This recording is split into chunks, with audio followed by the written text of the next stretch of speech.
La religion universelle dont il est fait mention dans le livre d'Apocalypse pour la fin des temps, cette religion dirigée par le faux prophète qui accompagnera l'Antéchrist, émerge de plus en plus au grand jour. Alors à première vue, cette religion semble prôner des valeurs comme l'amour, comme l'inclusion, comme la tolérance. C'est bien et ça sonne bien, mais regardons-y d'un petit peu plus près. On parle d'inclusion, on parle de tolérance. Mais qu'est-ce qu'on inclut? Qu'est-ce qu'on tolère? C'est la tolérance au péché. C'est l'inclusion de tout ce qui met Dieu en colère. Et tout ça au nom de l'amour. J'aimerais lire un petit passage dans Romains 2, à partir du verset 3. Et penses-tu, ô homme qui juge ceux qui commettent de telles choses et qui les fait, que tu échapperas au jugement de Dieu? Ou méprises-tu les richesses de sa bonté, de sa patience et de sa longanimité, ne reconnaissant pas que la bonté de Dieu te pousse à la repentance, mais par ton endurcissement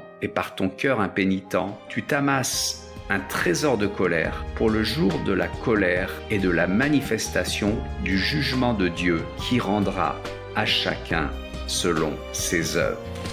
La religion universelle n'est pas la religion de Dieu, c'est la religion du diable, qui, camouflant les intentions réelles sous des prétextes qui semblent nobles, amène à inclure dans l'Église tout ce que Dieu condamne. L'homosexualité, le mariage entre les personnes du même sexe, l'avortement, la vie conjugale sans être marié, tout ça au nom de l'amour, mais qui n'a rien à voir avec l'amour de Dieu. On parle toujours de l'amour inconditionnel de Dieu, mais l'amour de Dieu n'est pas inconditionnel, il est conditionnel. Si tu te tournes vers lui et que tu te repens de tes péchés, tu seras sauvé. Il ne dit pas « je vous aime » dans votre péché. Pourquoi aurait-il envoyé son propre Fils mourir sur la croix pour nous, pour prendre sur lui notre péché, si les conséquences du péché n'étaient pas si graves et si dramatiques? Alors un petit encouragement à se repentir, à se détourner du péché, à se tourner de nouveau vers Dieu et lui demander de guider, de gérer notre vie complètement. Soyez bénis.